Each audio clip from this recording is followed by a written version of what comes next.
চুপ, আমাকে স্বামী বলবেন না। হঠাৎই ও আমাকে জড়িয়ে ধরে কান্না করতে করতে বলতে লাগলো, আমি জানি তোমার সাথে অনেক অন্যায় করেছি, তার শাস্তি তুমি আমাকে যা দিবে তাই মাথা পেতে নিব। প্লিজ, শুধু আজকের রাতটা, এই রাত নিয়ে আমার অনেক স্বপ্ন আছে। ধ্যাত, আপনার এইসব কথা শোনার সময় নেই আমার কাছে, ছাড়ুন আমাকে। এই বলে এক ধাক্কা দিলাম, ও মাটিতে পড়ে গেল, কান্না করতে লাগলো। আপনি যদি আমার কাছে আসার চেষ্টা করেন তাহলে কিন্তু খারাপ হবে। বলছিলাম কি, আমাকে কি ক্ষমা করা যায় না? না, যায় না। এই বলে একটা বালিশ নিয়ে মাটিতে একটা পাটি বিছিয়ে শুয়ে পড়লাম। এই কি, তুমি নিচে ঘুমাচ্ছ কেন? কারণ আপনার সাথে এক বিছানায় ঘুমানোর ইচ্ছে নেই। ওকে, আমিও দেখব কয়দিন আমার থেকে দূরে দূরে থাকতে পারো। এখন তুমি বিছানায় ঘুমাও, আমি নিচে ঘুমাচ্ছি। আপনার তো মাটিতে ঘুমানোর অভ্যাস নাই। না থাকলেও এখন থেকে আগে সব অভ্যাস পাল্টে ফেলতে হবে। সেটা আপনার ইচ্ছা, আমিও দেখব আপনি কত কষ্ট সহ্য করতে পারেন। তোমার জন্য সব সহ্য করতে পারবো। ওকে, এবার ঘুমিয়ে পড়ুন আর আমাকে ঘুমাতে দিন। আবারও বলছি, ভুল করেও আমার কাছে আসার চেষ্টা করবেন না। চেষ্টা করব, আমিও দেখব কতদিন আমাকে অবহেলা করতে পারবে। তারপর লাইট অফ করে ঘুমিয়ে পড়লাম। রাইসার জন্য কষ্ট লাগছে, ওকে কষ্ট দিতে আমারও মন চাইছে না। হঠাৎই মাঝরাতে ঘুমটা ভেঙে গেল। আমার বুকের উপর ভারী কিছু অনুভব করতে লাগলাম। সে আর কেউ নয়, রাইসা আমাকে আষ্টে পৃষ্ঠে জড়িয়ে ধরে শুয়ে আছে।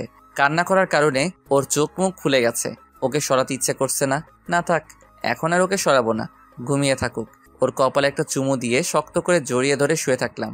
সকালবেলা ওর আগে আমার ঘুমটা ভাঙলো, দেখলাম এখনো ও শুয়ে আছে। সাথে সাথে ওকে ধাক্কা দিয়ে সরিয়ে দিলাম। ওর ঘুমটা ভেঙে গেল, আমার দিকে ড্যাব ড্যাব করে তাকিয়ে আছে। আমি রাগী দৃষ্টিতে ওর দিকে তাকিয়ে আছি। কি হলো, ফেলে দিলে কেন? আপনি কোন সাহসে আমার কাছে এলেন? তো কি হয়েছে, আমি না আসলে আর কে আসবে? আপনাকে বলেছিলাম না আমার কাছে না আসতে? এসেছেন ভালো কথা, আমায় জড়িয়ে ধরে ঘুমালেন কেন? তুমিও তো আমায় জড়িয়ে ধরে ঘুমালে। এই আমার সামনে থেকে জানতো, না হলে কিন্তু। কি মারবে? ঠিক আছে মারো, এতে যদি তোমার রাগ কমে তাহলে আমি তোমার মার খেতেও রাজি। ধ্যাত। এই বলে রাগ দেখিয়ে ওয়াশরুমে গিয়ে ফ্রেশ হলাম। বের হয়ে দেখি টেবিলের উপর চা রাখা। কি ব্যাপার, চা রাখলো? তুমি এখন বের হলে? আমি সেই কবে তোমার জন্য চা নিয়ে আসছি, এখন মনে হয় ঠান্ডা হয়ে গেছে। তো নিজে খেয়ে নিন। তোমার জন্য নিয়ে আসছি, তুমি খাও। আপনি ভাবলেন কি করে আমি চাটা খাবো? প্লিজ খেয়ে দেখো, নিজের হাতে তোমার জন্য বানিয়েছি। সরি। এই বলে নিচে চলে আসলাম। নাস্তা টেবিলে গিয়ে আম্মুকে ডাকলাম। কিরে রাখছিস কেন? খিদে পেয়েছে, কিছু খেতে দাও। তোর বউকে বল কিছু বানিয়ে দিতে। আমার বউ কোথা থেকে এলো? তোকে কিন্তু এবার ঝাঁটার বাড়ি মারবো। কোথা থেকে রাইসা এসে বলল? দেখো না মা, আমি নিজের হাতে চাটা ওর জন্য বানিয়েছি, ও বলছে খাবে না। ও যা বলছে সত্যি তো? সত্যি। মা তুমি চাটা ওকে দাও। বলছি তো খাবো না, ওকে আমার সহ্য হচ্ছে না। তুমি আমাকে চা শাস্তি দিবে তাই মাথা পেতে নিব, প্লিজ আমার সাথে এমন করো না। দেখ, ও না বুঝেই ভুলটা করে ফেলেছে, ওকে ক্ষমা করে দে। ওর ব্যাপারে কোনো কথা শুনতে চাই না। এখন কিছু খেতে দিবে কিনা বলো? আগে চাটা খা, ততক্ষণ আমি কিছু বানিয়ে আনছি। এই নাও। আম্মু রান্নাঘরে গেল। আমি রাইসার হাত থেকে চায়ের কাপটা নিলাম। তারপর উঠে জানালার কাছে সব চা বাইরে ফেলে দিলাম। এটা কি করলে? কেন, চা খেলাম। ও আর কোনো কথা না বলেই কান্না করতে করতে রুমে চলে আসলো। নাস্তা শেষ করে নিজের রুমে আসলাম। রাইসা বিছানা গোছাচ্ছে। বাহ, তাহলে কাজকাম কিছু শিখেছেন? শিখতে হয়। এখন যদি কোনো বড়লোক ছেলেকে বিয়ে করতেন তাহলে আর এই কাজ করতে হতো না। এটা তুমি ঠিক বলেছ, কিন্তু সেখানে এরকম ভালোবাসা পেতাম না। আমার টাকা পয়সা বাড়ি গাড়ি এই সব কিছু চাই না, শুধু সারা জীবন তোমার পাশে থাকার সুযোগ দিলেই হবে। ভালোই কথা বলতে শিখেছে। রাজিয়া রুমে আসলো। কিরে তুই? ভাবি তোমাকে নাস্তা করতে ডাকছে। যাচ্ছি। তারপর রাইসা নিচে গেল। এতক্ষণ কি ও খালি পেটে ছিল? ছিল। তুই খাওয়ার পরই নাকি ও খাবে।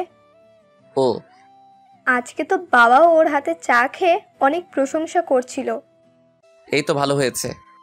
কেন, তুই খাসনি? না, খাইনি, দিয়েছিল খেতে, ফেলে দিয়েছি। তুই কি এখনো ওর উপরে রেগে আছিস? তোর কি মনে হয় এত সহজে সব ভুলে যাব? দেখ ভাই, আগে যা হয়েছে সব ভুলে যা। ও তোকে সত্যি সত্যি ভালোবাসে। সেটা আমিও জানি। তাহলে এমন করছিস কেন? এই 1 মিনিট, আমি তোর মতো পেতনির সাথে এত কথা বলছি কেন? এই যা তো, তোর মতো পাগলের সাথে কথা বলতে আমার বইই গেছে। রুম থেকে বের হ। এখন তো আর আমাদের সাথে কথা বলবেন না, বউয়ের সাথে বসে কথা বলবেন, তাই তো? ঠিক আছে, আমি ওকে পাঠাচ্ছি। তবে রে দাঁড়া বলছি। রাজিয়া এক দৌড়ে চলে গেল। বাইরে অনেক বৃষ্টি হচ্ছে, বের হতেও পারছি না। এখন যদি রাইসা পাশে থাকতো। দেখ আমিও কী সব ভুলভাল বকছি। ও তো এখন আমার বিয়ে করা বউ, কিন্তু আমি তো ওর উপর রেগে আছি, গালে হাত দিয়ে বসে আছি, জানালা দিয়ে বৃষ্টি দেখছি। এই যে মিস্টার, আপনার বউ মারা গেছে নাকি? এইভাবে গালে হাত দিয়ে বসে আছেন যে। আমার তো বউও নেই, তাহলে মরবে কোথা থেকে? রাইসা রেগে গেল। ভয় পেয়ে গেলাম, কারণ ও রাগলে যা খুশি তাই করতে পারে। এই কুত্তা, তাহলে বল আমি কে? কুত্তা? কি বললি? আমি কুত্তা? এই বলে আমার কলার ধরে বিছানায় ফেলে দিল। তারপর আমার গায়ের উপর উঠে বসলো, আমার গালে কামড় দিতে লাগলো। এই কামড় দিচ্ছেন কেন? নামুন বলছি। তুই বললি আমি কুত্তা, আর কুত্তারা তো কামড়ি দেয়, তাই না? এই বলে আবার কামড়াতে লাগলো। শেষবার বলছি, ছাড়ুন, না হলে। তোমার যা করার করে নাও। এই কথা বলার সাথে সাথে ওকে এক ধাক্কা দিয়ে বিছানায় থেকে নিচে ফেলে দিলাম। কি ভেবেছিস তুই এসব করলে আমি পুরনো সব ভুলে যাব? আচ্ছা তাহলে বলো, কি করলে তুমি আমাকে ক্ষমা করবে? কিছুই করতে হবে না, তুই শুধু আমার কাছে আসবি না। কেন এইভাবে কষ্ট দিচ্ছ আমায়? বেশি ভালোবেসে ফেলেছি, এই জন্য এমন কষ্ট দিচ্ছ, তাই না? যে আমাকে বিশ্বাসই করে না, সে আবার আমায় কি ভালোবাসবে? মানুষ মাত্রই তো ভুল করে, আমিও না হয় করেছি, তাই বলে এত বড় শাস্তি দিবে আমায়? চুপ করে আছি। যা শাস্তি দেওয়ার দাও, তবু তোমার থেকে দূরে যেতে বলো না। ঠাস করে ওর গালে একটা চড় দিলাম। ও গালে হাত দিয়ে আমার দিকে তাকিয়ে আছে। তোকে বলেছি না আমার থেকে দূরে থাকতে, তারপরেও জড়িয়ে ধরলি। রাইসা মাথা নিচু করে কান্না করছে। রুম থেকে বের হয়ে গেলাম, দরজার আড়ালে গিয়ে দাঁড়িয়ে দেখতে লাগলাম।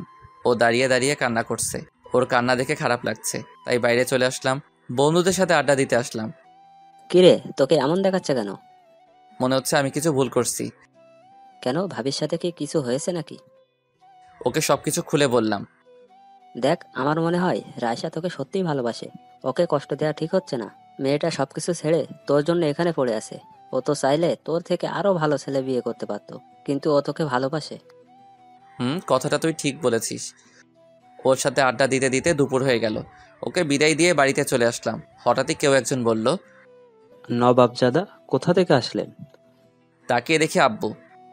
একটু বাইরে গিয়েছিলাম। ফ্রেশ হয়ে খাবার টেবিলে আয়, তোর সাথে কথা আছে। জি আসছি। রুমে ঢুকে দরজা বন্ধ করে দিলাম। হঠাৎই কোথা থেকে রাইসা ওয়াশরুমে থেকে বেরিয়ে আসলো টাওয়েল পেঁচিয়ে। সরি বুঝতে পারিনি। সরি মানে? তুমি কি পরপুরুষ নাকি? আমি আসছি। এই বলে যে দরজা খুলতে যাব, রাইসা আমার সামনে এসে দাঁড়ালো। সাথে সাথে চোখ বন্ধ করে ফেললাম। দেখুন আমার ভালো লাগছে না, যেতে দিন। আমার দিকে তাকাও। না তাকাবো না, ভয় লাগছে। ওকে, তাহলে যা করার আমিই করছি। কি করবেন? দেখতে থাকো। এই বলে ও আমার হাতটা ধরে ওর কোমরে রাখলো। তারপর দুই হাত দিয়ে আমার গলা জড়িয়ে ধরে ওর ঠোঁটের সাথে আমার ঠোঁট লাগিয়ে দিল। তারপর আর কি, আমিও নিজেও জানি, কন্ট্রোল করতে পারলাম না আর কত দূরে দূরে থাকবো। দুজনকে পাগলের মতো কিস করছি। ওকে কোলে করে বিছানায় নিয়ে গেলাম। তারপর বাকিটা ইতিহাস। সবাই তো রাতে বাসর করে, আমি না হয় দিনে করি। এভাবে অনেকক্ষণ দুজনে ভালোবাসার সমুদ্রে সাঁতার কাটলাম। হঠাৎই কেউ একজন বাইরে থেকে দরজা ধাক্কাতে লাগলো। তাড়াতাড়ি খেতে আয়, ডাকছে। আসছি, যা তুই। এই ছাড়ো, এখন ডাকছে। ও আমার বুকে চুপটি করে শুয়ে আছে। আর একটু হয়ে যাক না? এই না, যা হয়েছে যথেষ্ট। আমার তো মন ভরেনি। এত আদর লাগবে না, এখন আসছে আদর দেখাতে। ওর গালে একটা চুমু দিয়ে বললাম, তুমিও তো আমাকে কষ্ট দিয়েছ, তাই একটু প্রতিশোধ নিলাম আর কি। বদ একটা, এখন চলো।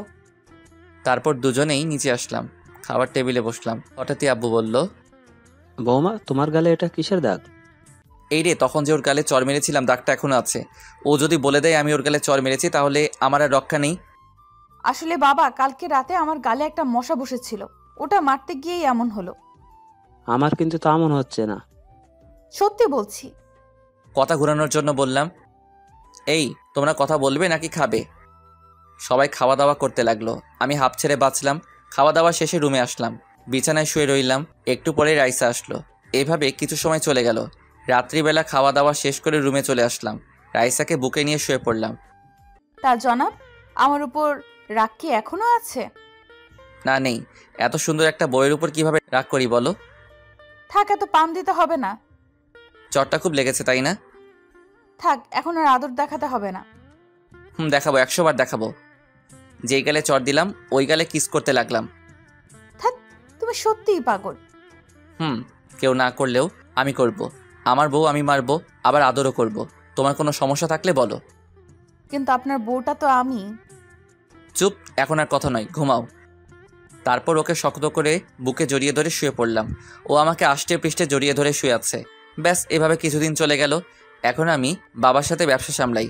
বেশ হাসি খুশিভাবেই আমাদের দিনকাল কাটছে। রাইসা তো আমাকে ছাড়া কিছু বুঝেই না। একদিন সবাই খাওয়ার টেবিলে বসলাম।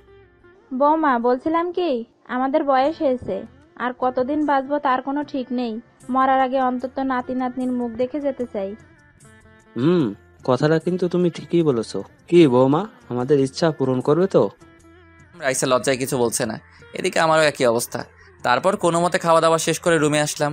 রুমে এসেই ও আমার বুকের উপর শুয়ে পড়ল। এই শোনো না, বলো। বলছিলাম কি, আমার এই ইচ্ছেটা পূরণ করতে চাই। ইচ্ছে মানে কি বলছো? আরে মা বলল যে, ওইটার কথা বলছি। এই বলে লজ্জায় আমার বুকে মুখ লুকালো। তাহলে আপনার একটা বেবি লাগবে তাই তো? লাগবে, অনেক দিন ধরেই এই কথাটা বলতে চেয়েছিলাম। ও, তাহলে তো আমার বউটাকে বেশি বেশি আদর করতে হবে। যা, এভাবে কেউ বলে নাকি? আমার লজ্জা করে না বুঝি? ওকে চলো, তাহলে আজকে তোমার সব লজ্জা ভেঙে দেই। তারপর ধীরে ধীরে ওর ঠোঁটের সাথে আমার ঠোঁট লাগিয়ে দিলাম। বাকিটা ইতিহাস।